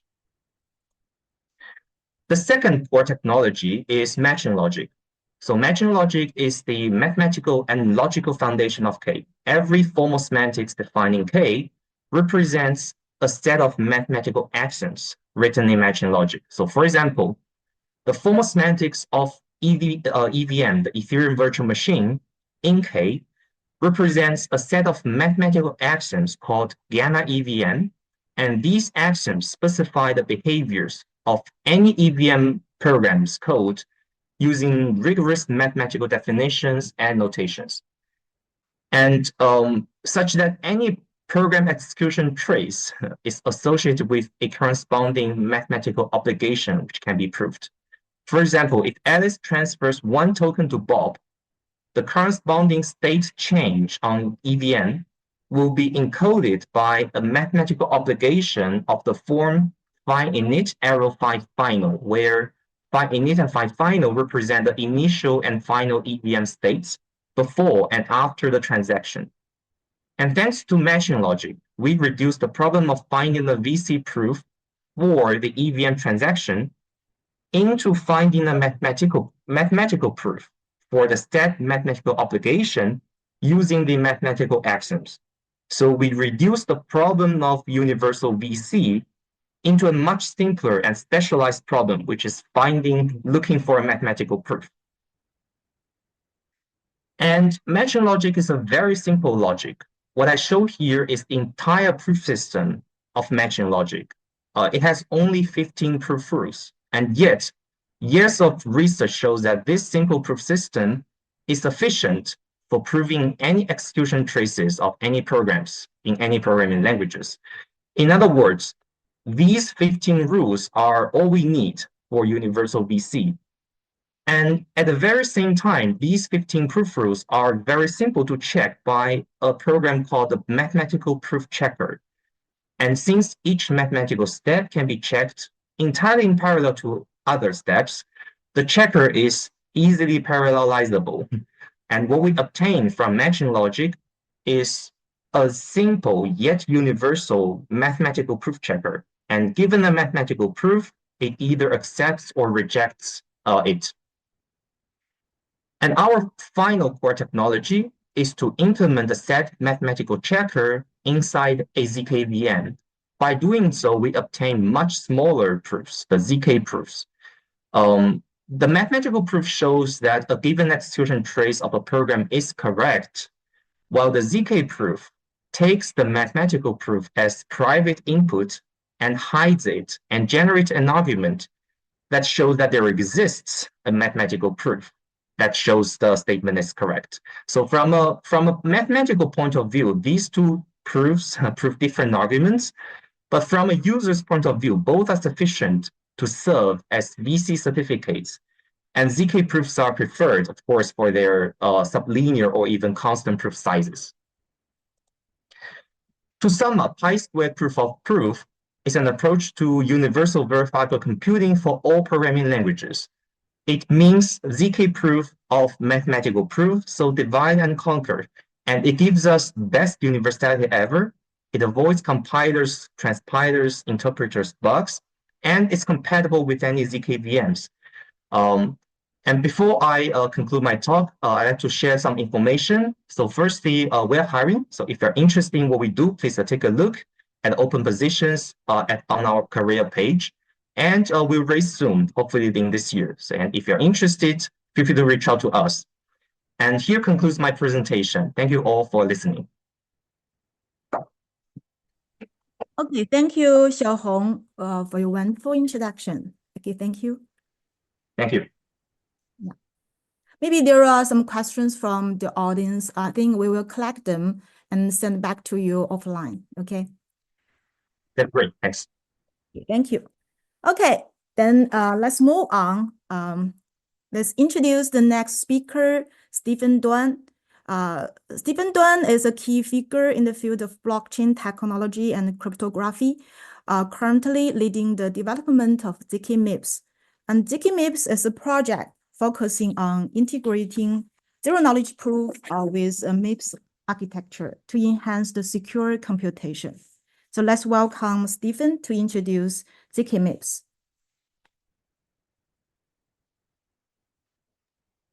Thank you. Oh, sorry, I have to set up my computer. Sorry, I changed my computer and I don't enable the screen share. Sorry, very sorry. Okay. Uh, okay. Hello. Maybe we can switch the next one, and I will, enable Okay. my computer later. Okay. Sorry for that. Sure, no problem. Please take your time. So, okay, then let's introduce the next speaker, Dr. Wu Guiming, who is also a researcher from AntChain OpenLabs. He's focusing on hardware acceleration using FPGA, GPU, and ASICs. And he proposed several accelerators for PSI, PHE, FHE, and ZKP. Some of you may heard that the team recently got very good results on the ZKP acceleration. So let's welcome Wu Guiming Yiding to introduce the current progress of ZK acceleration. Okay, Dr. Wu, please. Okay, thank you. Can you see my screen? Yeah, it's good. Okay. Hi everyone. I'm Guimi from AntChain OpenLabs. I'm going to introduce AntChain OpenLabs' current progress on ZK hardware acceleration. We have doing a lot of researches on hardware acceleration. We focus on accelerating ZK with GPUs, FPGAs, and ASICs. We are using GPUs to accelerate many ZK frameworks such as Hard2, Planck2, Planck3, Slackware, Prover, Stu Prover, and Polygon ZK EVM Prover. For Hard2, we focus on MSM entity and polynomial evaluation. For Planck2, Planck3, and Stu Prover, we focus on polynomial commitment, opening proof, and computing quotient polynomial. We also have done some researches on ZK acceleration with FPGAs and ASICs. We implemented MSM Mic, one of the fastest MSM accelerators on FPGAs. We have presented this work at the top conference DAC 2024. We also proposed an entity accelerator on FPGA called AntChain. Based on our MS and entity accelerators, we developed ZK Accelo, which is a unified hardware architecture for MS and polynomial computation for ZK Slack. Next, I will give some introduction on our ZK hardware acceleration briefly. This table shows the performance summary of our GPU library. We have accelerated many kernels such as per second hashes, per second 2 hash, and MSM entity and matrix transpose. Compared to CPU, our MSM can achieve a speed up of 110 times. Our circle domain FFT can achieve a speed up of 15 times. Our polynomial commitment can achieve a speed up of up to 20 times than over CPU. Let me introduce our optimization for MSM. We use 3 optimization for accelerating MSM and GPU. Firstly, we minimize the number of register and the number of instruction to improve the performance of modular multiplication. Secondly, we use X, Y, Z coordinate to denote one point. We carefully design computation sequence for point addition. We also minimize the number of registers to improve the performance of point addition. Finally, we propose a faster bucket accumulation algorithm, which can address node imbalance problem. Our algorithm uses signed digital representation of scalars to reduce the bucket size by half. Our algorithm needs no pre-computation. It can dynamically allocate cooldown threads according to the bucket size. This is the greatest advantage of our algorithm.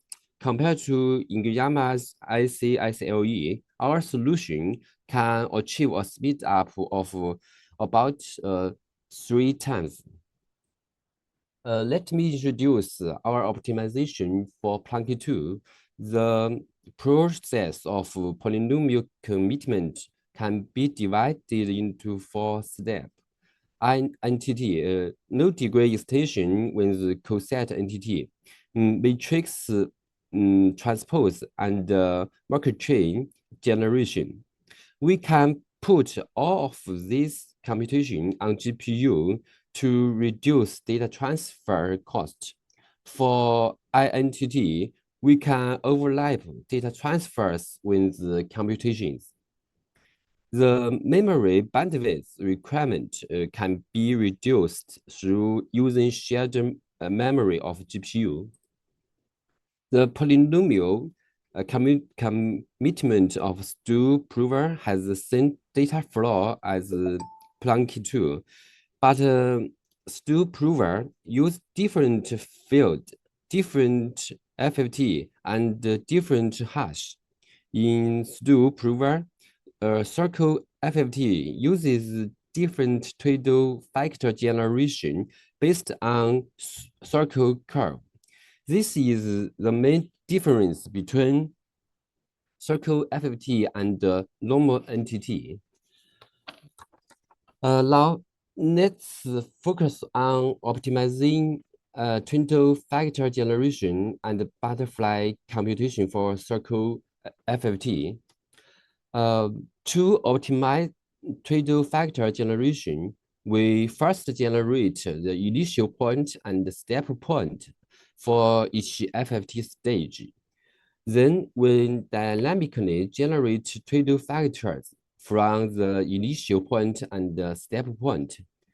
This optimization can reduce memory requirement by half. We use 2 methods to optimize butterfly computation. Firstly, we use shared memory to keep data as much as possible. Shared memory is a powerful feature for GPU. It can reduce global memory access. Secondly, we can merge memory access to improve memory access efficiency. Now, let me introduce our FPGA solution. MSMAC aims to accelerate MSM on FPGA. This architecture of MSMAC and its PE are shown in this figure. MSMAC consists of multiple FPGA cards. Each FPGA has multiple PEs. In MSMAC, each PE can handle an independent MSM task, and multiple PE can scheduled by our runtime system to process a large-sized MSM task. For each PE has one 4-stage pipeline, especially designed for accelerating the Pimiga algorithm. PE actually is a domain-specific processor which consists of 4 stages: fetch, decode, execute, and write back.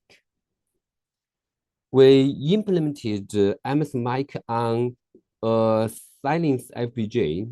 MS Mic with 4 PEs on one FPGA can run at 215 megahertz. These two tables show performance comparison. Compared to a single CPU core, one FPGA achieves a speed up to 328 times, while 4 FPGA can achieve a speed up to 1,261 times. Compared to prior accelerators, Amazon can achieve a speed up to 1.79 times. Please refer to our DAC paper for more details.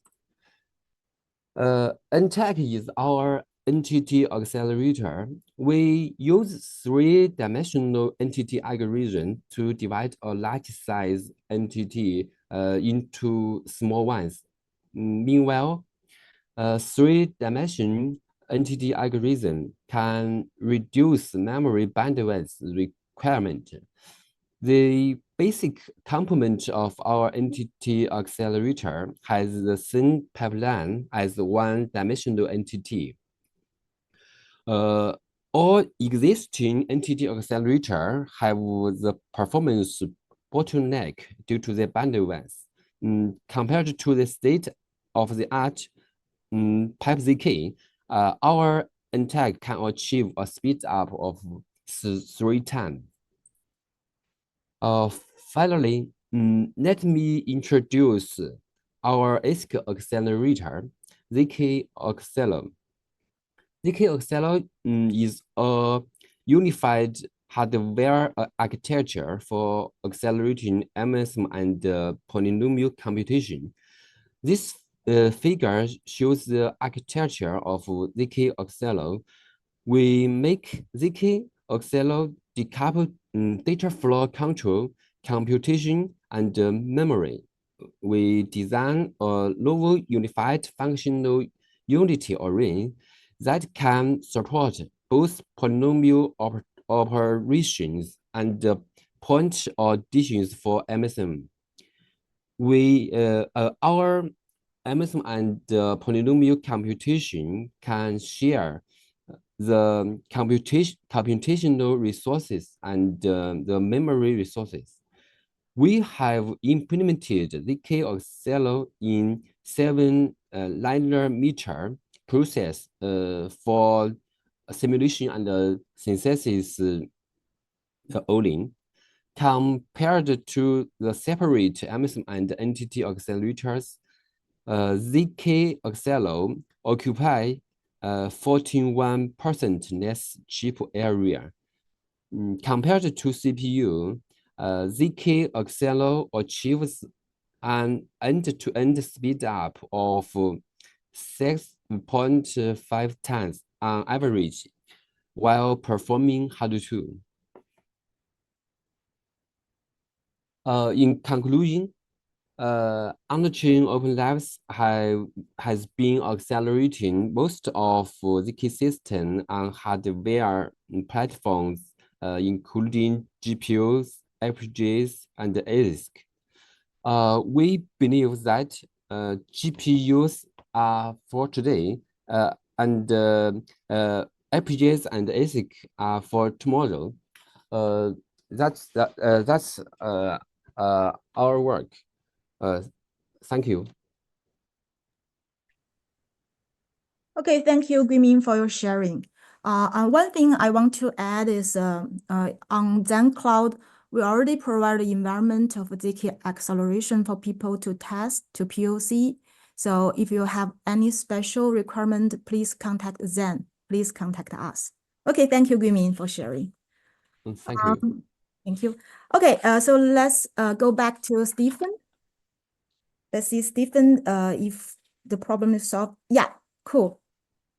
Okay, now let's welcome Stephen Duan to introduce ZK MIPS. Okay, thank you. Thanks for OpenLabs. Glad here to introduce the ZK MIPS. I'm Stephen from the ZKM.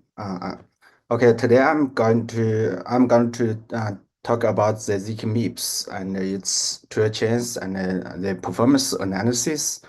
So first is one ZK MIPS. ZK MIPS is built by ZKM, and ZKM is a project that incubated by Metis Foundation.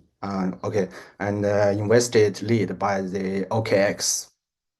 So ZKMIPS is basically a general purpose ZK VM that's supporting Rust and GNOME. Okay, so this means that the developers don't have to, write the ZK applications with the customer ZK DSLs or application specific circuits. And this also reduces the phase of the audit for the circuits. So this results in much faster ZK development times. And ZK MIPS aims to implement a verifiable computation infrastructure based on the MIPS 32 microarchitectures, which is different from the RISC-V or WASM. And why we choose the MIPS? Okay, the first reason I think is we think MIPS is more stable, comprehensive, and it's also have a more established ecosystem, and which is more compatible with existing the end edge computing software. Okay. So we built the ZK MIPS for several reasons. The first is we have the Metis, and Metis is the optimistic rollup. As we know, Metis for optimistic rollup, it's needed about 7 days to finalize the blocks on layer 2 to layer 1. Okay, so we introduced the hybrid rollup. Use the hybrid rollup. Metis can combine the ZKP and Optimist rollup to reduce its finality time from about 7 days to less than 1 hour. Okay, the second use case is the God Network. The God Network is a new project initialized this year, and it's aimed to build a universal settlement layers for the Bitcoin. Okay, so as we know, Bitcoin, it's like our very developer friendly programming layer. So that means we need to, if we want to verify the universal computation off chain, it's really hard to do. So here we compare, we combine the BitVM2 protocol with the ZKM, and to build to enable the developers to offload the computation off chain. Yeah. So another use case is our integral app. Integral app basically it's trust minimized bridge between different layer ones. It can scale in layer 1, and then we can enable different layer 1 to connect with another layer 1 based on integral app. Okay. So back to the ZKVM.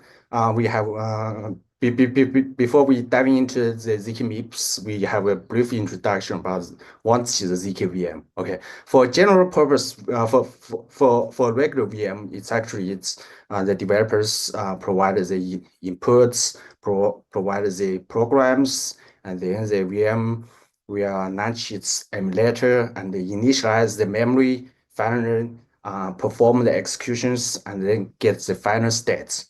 But for ZKVM, okay, it's different. Okay, it's built on the VM, and it also generates witness, input commitments, and then use the prover to generate proof. Okay, so before we design the ZK MIPS, we have some factors to be taken in consideration. The first is what kind of architecture we are using. Here we are using hardware machine, and it's our immediate our VM is register based, and we also have to reduce reduce the proving we need to improve the proving efficiency, so we need to split the VM into different modules like the CPU memory and logic hash, or those sub-modules acting like the chiplets for virtual machine. Okay, so then we also need to consider one kind of arithmetization for the different part of our virtual machine. And we also need to use the continuations and proof aggregations to compress the proof and to make sure that it's cost much reduce the cost to verify the final proof on the on chain. Okay, so basically that's how our ZK MIPS works. The user will provide writes their programs with our runtime SDK and then compare it into a MIPS binary with existing compilers like the GNOME or Rust. Then when we get the binaries, we split it into different segments with our executors, and we get the trace, we get the constraints, and then we use the prover to prove those segments and generate the stack proof. And then we use the proof aggregation and recursion to get the snag proof. Finally, we get the proof. We use the verifier to verify it on the chain. Okay, so the first step is how we generate the trace table. Okay. Since we have different modules, when we perform the instructions, we get the different we have different instructions, and we change different states, or we say change different memory or registers in we say in the memory space. Okay, and then we keep record of all the traces, and we use then we get the first state of the whole memory. Okay, so before we prove those trace tables, we need to make sure that as I mentioned, we cannot put every state in one row. In one row of a stack table. So we need to split the row into different tables, in different different tables, and different tables have different columns. We each table maybe corresponding to one submodule. Okay, so here we need to make sure that the same value in different table in different table are identical. So this here we introduce the log up. I don't know there are a lot of log ups schemas in the last 2 or 3 years, like the P lookup, Baru, etc. And here we introduce we use the GKR optimized log up. It's very efficient. Lookup that's lookup schema that's allow us to make sure that the different values in different table are identical.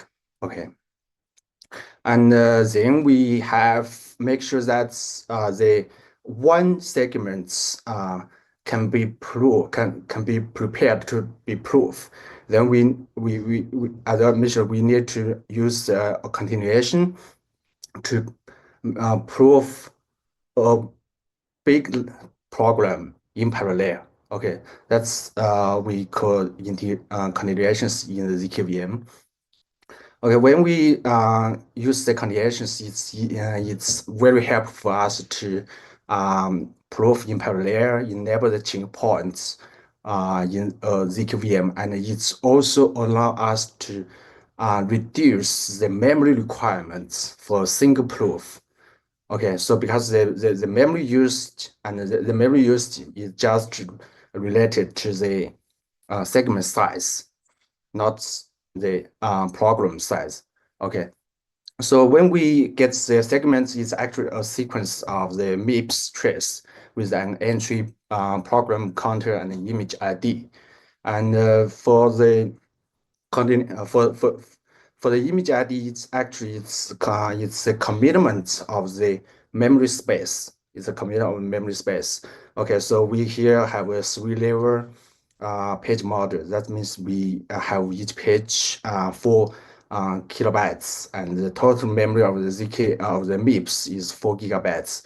And the image ID can be calculated by the multiple way tree of the memory space. So okay, so after we have checked the after we calculate the image ID of the current segments, we need to check that the image ID is equal to the image ID is equal to the image ID of previous segment's post state. So here, so hence we can prove that these segments is the correct segment after the previous segment. Okay, so after that, depends on this check, we can begin to aggregate the proof. Okay. For the proof aggregation, I don't know, we have different stack steps for the different modules. And the first, we need to aggregate the sub module to a root proof. And then that means each root proof for each segment, and then we use the aggregation to proof of the aggregation circuit of the root proof. And finally, when we want to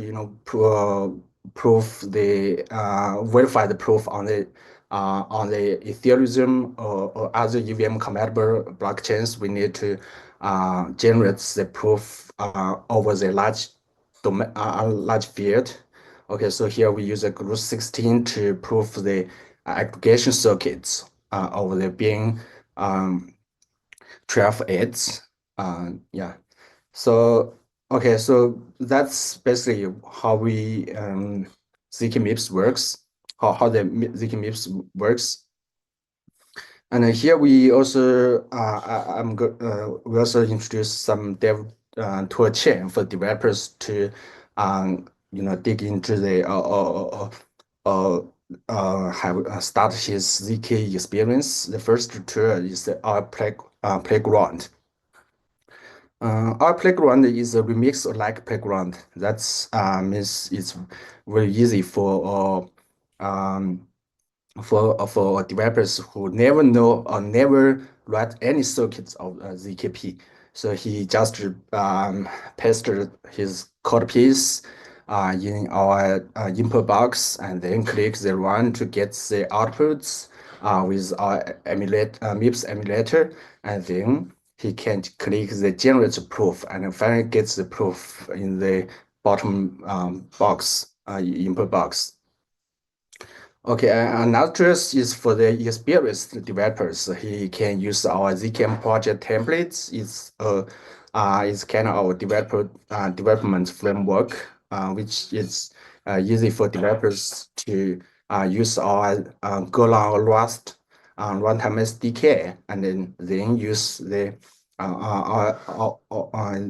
Rust Golang compiler to compile it to ELF, and then use our local proof or network proof to generate the proof, and deploy or post the proof to AntChain to verify it. Use the AntChain verifier. So regarding the local proof and network proof, the local proof, that means the developer can generate the proof on their local computer. And so for the network proof, we leverage our proof network. The proof network is a kind of a cloud proof generation infrastructure.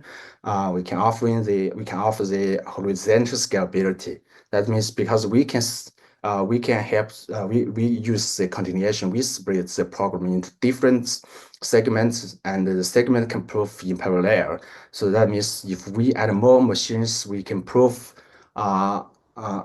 unlimited large, we can prove any size of the programs in theory. And we also can enable the GPU acceleration. Yeah, this work is the joint work of ZKM and OpenLabs. Okay, so based on the proof network, it can help the developers to generate the proof very easily, and also can save a lot of time for the prover, for the developers to get their proof. So here I also want to introduce our performance. Basically, we just finished the performance measurements based on the ZK MIPS beta and the RISC-0's version 1.105. And we can see that the ZK MIPS can still outperform than to the RISC-0 regarding the SHA-2 or SHA-3. That means when we compare over the small program, ZK MIPS still can win. Yeah, but for the large programs, here we become slow. Okay, this is very interesting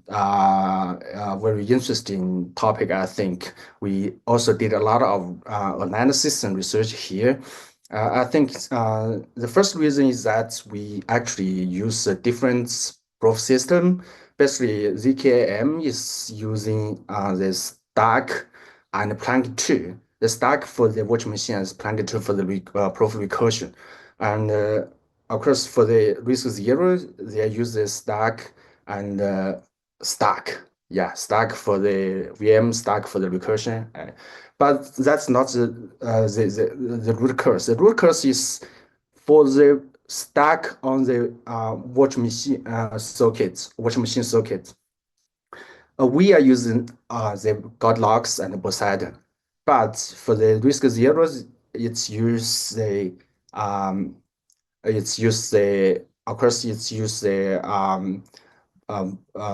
baby bear, and of course they also use the Poseidon. But the root cause is the field we use. We use a different field. Goldilocks is 64 bits field, but the baby bear is 32 bit field. So the performance, yeah, most of the overhead comes from this, from this, yeah. And anyway, we also, as I mentioned, we also have a GPU acceleration. We can achieve a speed of 3 for our proof, for our approval. Okay, so yeah, so here with some ongoing optimizations. First is the efficient, how to import, how to leverage the efficient hash function like the Poseidon 2, or the field like the BBL or M31. And the second one is how to enable or allow the developers to use custom stack tables, which we call these techniques the pre-compares.